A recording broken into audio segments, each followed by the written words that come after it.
Eh, Oke, jadi halo teman-teman semuanya. Jadi pada video kali ini saya akan menjelaskan cara melakukan watermarking dengan algoritma Kotzau.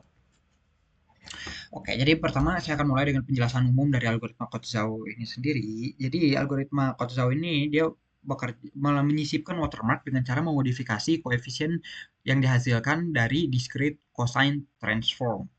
Nah, untuk langkah kerjanya, pertama-tama ini kita sambil sambil kayak cerita aja.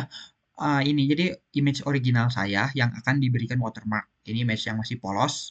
Nah, selanjutnya dapat disaksikan di sini kita akan partisi image-image ini menjadi 8 bagian, 8 blok biasanya disebut 8 kali 8 ini ukurannya. Satu blok ini ukurannya 8 kali 8, 8 kali 8, semua blok sama rata. Kurang lebih ini visualisasi saja. Nah, lalu untuk setiap blok ini, setiap 8 kali 8 blok ini akan dilakukan transformasi DCT. Nah, setelah dilakukan transformasi akan dihasilkan 64 koefisien DCT. Nah, kita akan mengubah-ubah koefisien DCT tersebut, terutama koefisien yang terletak pada mid-band range. Kenapa harus pada mid-band range? Karena mata manusia itu tidak begitu sensitif terhadap perubahan oleh mid-band range. Ini sudah ditentukan dari penelitian-penelitian oleh para ilmuwan. Jika kalian ingin lebih tahu, bisa membaca mengenai penelitian tersebut. Nah, untuk posisi-posisi frekuensi sendiri dapat kita lihat. Ini kita ambil saja dari Google. Nah, kurang lebih begini. Ini abaikan saja kotak merahnya. Kalian dapat lihat di sini, kalau kalau ada nih, ini mid band range ini ada di bagian 1, 2, 3, 4, 1, 2, 3, 4. Ini gini, gini, gini, gini, gini, gini, gini. Jadi daerah ini mid range, daerah ini low, daerah ini high. Ini yang merah biarin aja. Ini DC coefficient tuh ya, saya tidak begitu tahu, tapi intinya kita membagi 3 area ini. Nah, oke. Jadi kita akan mulai untuk kodenya. Jadi pertama, bagian ini akan meload library-library yang diperlukan untuk melakukan watermarking, proyek watermarking ini. Ini tidak perlu diketahui. Nah, lalu pada bagian ini saya meload image asli saya, lalu mengkonversinya menjadi grayscale.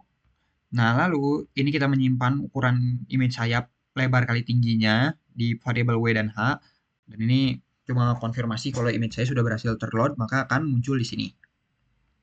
Selanjutnya, saya ada RIMLoad ini, dia variabel R ini akan menyimpan data-data pixel dari setiap pixel. Jadi nilai dari setiap blok, dari setiap byte pada image ini akan disimpan di sini. Karena ini grayscale, maka satu pixel akan terdiri dari 8 bit saja. Jadi setiap pixel akan disimpan di sini. Lalu ini variabel di situ coefficient akan digunakan nanti. Jadi lebih baik digunakan di bawah. Selanjutnya ini ada quantization table untuk JPEG. Ini yang standarnya. Ini dapat dilihat kalau variabel JPEG standar itu nilainya memang seperti ini. Ini sudah standar industri saja gitu. Ini saya coding di sini. Fungsinya apa? Nanti ini akan digunakan untuk melakukan kuantisasi. Nah, selanjutnya pada bagian ini dilakukan transformasi DCT pada setiap blok. Jadi ini kita loncat nih. Jadi kita mulai dari 0 terus loncatnya 8. Ini juga sama 0 loncatnya 8.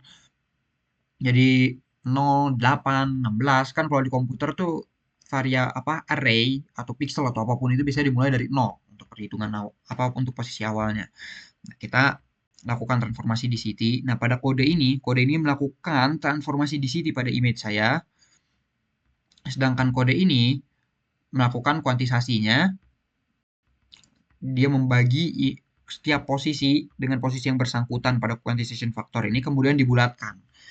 Nah, hasil ini sudah merupakan hasil dari transformasi DCT kemudian ditransformasikan. Nah, selanjutnya kita akan menyimpan koefisien-koefisien DCT tersebut pada variabel DCT koefisien. Nah, lalu kita akan membuat variabel seeding kita. Jadi ini kan karena kita di situ ini kan pemilihan blok yang akan disisipkan itu menggunakan random seeding, dan tapi harus secure, maka ini kita akan menggunakan ini sebagai key. Ini berfungsi untuk embed dan untuk melakukan pengambilan watermark harus menggunakan nilai random yang sama ini juga. Nah, selanjutnya ini sama dengan W8 ini berfungsi untuk loop. Nanti saja akan dijelaskannya. Nah, lalu pada bagian ini kita akan memasuk payload yang akan dimasukkan pada watermark. Jadi kenapa saya melakukan ini? Karena A itu huruf ke-1, jadi kita kodekan sebagai 0001, L itu huruf ke-12 sebagai 1100, dan I 1001. Jadi kita kodekan gini karena nama saya Ali. Tuh. Lalu ada metode level ini, nanti jadi pada di city itu kita akan memilih 8 kali 8 blok secara random, yang mana saja terserah gitu. Kita random ini nanti beneran random. Nah, dari setiap 8 kali 8 blok ini kita dapat lihat, anggap ini bagian pembesarannya, kita akan menyisipkan watermark pada middle frekuensi. Kita akan memilih triplet juga, dan ini boleh secara random, tapi saya akan memilih pada posisi 567, 456, dan 345. Kita akan menyisipkan watermark kita pada bagian ini. Nah, metode level ini mendapatkan status dari 3 triplet tersebut. Misalnya pada triplet ini kan nilai terkecil atau L, kita sebut low, ini nilai tengah atau middle, kita nilainya 16, dan ini nilai tertinggi. Jadi pada kasus ini level itu akan menunjukkan LMH jika kita memasukkan triplet ini. Tapi kalau misalnya kita bikin angka baru, misalnya 1, 4, 3, nah maka kita akan karena 1 kan L, 4 itu H, dan 3 itu M. Kurang lebih begitu. Nah, lalu kita membuat set di sini. Ini fungsinya agar kita tidak melakukan penambahan watermark 2 kali atau lebih dari sekali pada blok yang sama. Di sini kita memilih blok yang akan kita pilih. Blok yang dipilih dari sini dipastikan berbeda. Ups, ini ada yang salah. Blok yang dipilih di sini dipastikan berbeda. Kita akan jalankan ulang karena tadi ada kode yang sepertinya terketik salah gitu. Oke, nah tidak ada kesalahan lagi. Nah, jadi melakukan watermark di sini, nah kita lalu membuat subkoefisiennya, kita mengambil blok tersebut, jadi disimpan dari subkoefisien, ini anggapnya kayak blok atau subblok gitu, jadi subhasil. Lalu kita ambil triplet-tripletnya. Ini triplet pertama, kedua, ketiga. Dengan posisi yang seperti sudah dijelaskan pada bagian sebelumnya. Lalu ini level-levelnya, jadi kayak MHA atau apa. Lalu di sini memeriksa apakah level tersebut valid. Nah, level itu tidak valid ketika isinya tiga-tiganya sama atau akan bernilai MMM. Nah, jika kasus seperti ini, maka blok-blok yang lain juga akan dibuat agar posisi terakhir dari triplet diisi oleh nilai M juga, bernilai dengan nilai yang merupakan nilai tengahnya. Tetapi ini kode dari bagian sini sampai bagian ke sini, ini melakukan hal yang sama, kurang lebih begitu. Dia hanya memeriksa apakah ada triplet yang tidak valid atau tidak. Nah, jika semua triplet ternyata valid, maka kita akan memeriksa apakah payload yang sekarang akan dimasukkan itu bernilai 1 atau 0. Jika 1, maka kita akan membuat semua akhir dari tripletnya bernilai L, tapi jika tidak 1, maka akhirnya akan dibuat bernilai H. Lalu begitu juga. Nah, bagian kode ini kita akan memeriksa apakah akhirannya sudah bernilai yang bersangkutan atau belum. Jika misalnya payload yang kita ingin sisipkan 1, maka dia akan memeriksa apakah akhiran dari triplet pertama ini sudah bernilai L, karena kita ingin menyisipkan 1. Tapi jika misalnya ternyata belum berakhiran L, maka kita akan melakukan swapping dengan nilai yang menjadi nilai terendah agar dengan posisi yang sekarang atau dengan posisi terakhir, agar posisi terakhir tersebut diisi oleh nilai terendah tersebut. Jadi misalnya nilai terendah ada di indeks ke-1, maka indeks ke-1 akan ditukar dengan indeks kedua. Tapi jika misalnya nilai terendah di nilai ke-0, maka kita akan ditukar juga dengan nilai kedua. Pokoknya kita akan membuatnya sesuai target. Kita akan melakukan swapping. Di sini kita tidak menggunakan threshold karena saat di kelas juga threshold diabaikan. Lalu, hasil perubahan tersebut, perubahan dari triplet tersebut disimpan kembali pada array koefisien-koefisien DCT yang merupakan hasil kalkulasi agar perubahannya tersimpan. Ini hanya debug saja, ini tidak perlu lihat. Nah, ini kita membuat array baru. Untuk apa? Array ini nanti akan digunakan untuk menyimpan hasil inverse dari DCT. Nah, jadi pada hasil yang tadi kita akan melakukan backtracking. Jadi hal yang kita lakukan akan dikembalikan agar mencoba mendapatkan nilai yang seperti awal gitu. Meskipun ya tidak mungkin seperti awal karena kan itu sudah menyisipkan beberapa watermark. Jadi tadi kalau saat quantization dibagi, kali ini kita kali, lalu kita lakukan inverse DCT. Ini metodenya sudah disediakan oleh SciPy, lalu kita tambahkan dengan 128. Karena tadi juga dikurang 128. Hal ini karena DCT bekerja untuk nilai-nilai dari min 128 sampai ke 127. Nah, lalu di sini kita akan mengcopy jadi hasil dari blok ini ke dalam new array ini. Ini juga buat debug saja, tidak perlu dilihat. Nah, maka ini new image ini kita akan simpan nanti image baru kita yang sudah diberi watermark di sini. Lalu ini pixel-pixel dari image baru ini direpresentasikan oleh variabel ini. Nah, hasil dari new array ini akan di-copy semuanya ke bagian new pixel pada bagian ini. Jadi ini memang copy. Lalu kita akan coba bandingkan ini dengan matplotlib. Kita akan gambar IM itu image yang lama kita, dan new image yang baru yang telah diberi watermark. Nah, kita dapat dilihat di sini bahwa ini original image dan ini reconstructed image yang sudah diberikan watermark.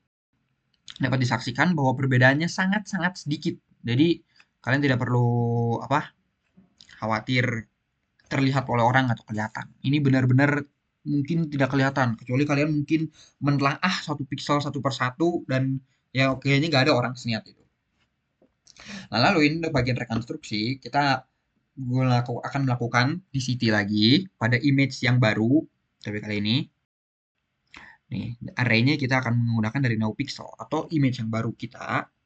Kita akan melakukan DCT lagi. Cara-cara melakukan DCT-nya sama seperti yang awal. Lalu kita akan menggunakan seed yang sama. Lalu bedanya adalah pada bagian ini. Ini ada kesalahan lagi tadi. Sebentar, harusnya sudah aman. Nggak tahu kenapa tiba-tiba ada pas. Nah, jadi pada image yang baru ini, kita akan melakukan looping hingga result array-nya sama dengan 12 atau panjang payload yang kita masukkan. Saya ini sebagai pemilik image asli pasti tahu panjang payload yang saya masukkan berapa. Nah, lalu kita akan melakukan ini I juga kopian dari yang tadi tidak berguna. Kita akan lakukan pemilihan blok tadi dengan seed yang sudah direset dengan secure random yang sama. Nah, jika sudah, kita akan memilih bloknya. Kita akan memilih bloknya, ini blok yang kita pilih dari blok yang sama. Lalu di sini juga ini levelnya. Lalu kita mengecek apakah blok-blok ini ada yang berakhiran M. Jika ada, berarti blok tersebut masuk blok invalid. Maka kita skip dulu aja. Jadi continue, skip gitu. Nah, tapi ternyata jika tidak, maka kita dapat melihat if level 1, 2 ini kita dapat append dengan 1 dan append dengan 0.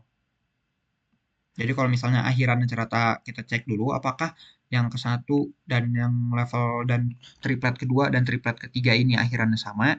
Dan jika iya, maka kita cek apakah akhiran ini berakhiran L. Jika berakhiran L, maka itu menandakan ada bit 1. Jika berakhiran H, maka itu menandakan ada bit 0. Ini akan disimpan nilai bit 1, 2 ini dalam result array ini. Dan ini dapat disaksikan bahwa nilai result array-nya sama dengan 0001, 1100, dan 1001. Ini sama persis dengan watermark yang kita sisipkan. 001 menyatakan 1 atau A, 1100 menyatakan bernilai 12 atau huruf ke-12 dalam alfabet yaitu L, dan 1001 ini bernilai 9 atau jika dikonversi ke alfabet sama dengan I. Nah, oke, jadi cukup segitu penjelasan dari saya mengenai watermarking dengan algoritma Zhao-Kautz. Kurang lebihnya mohon maaf. Selamat pagi, siang, sore, dan malam kepada teman-teman semua.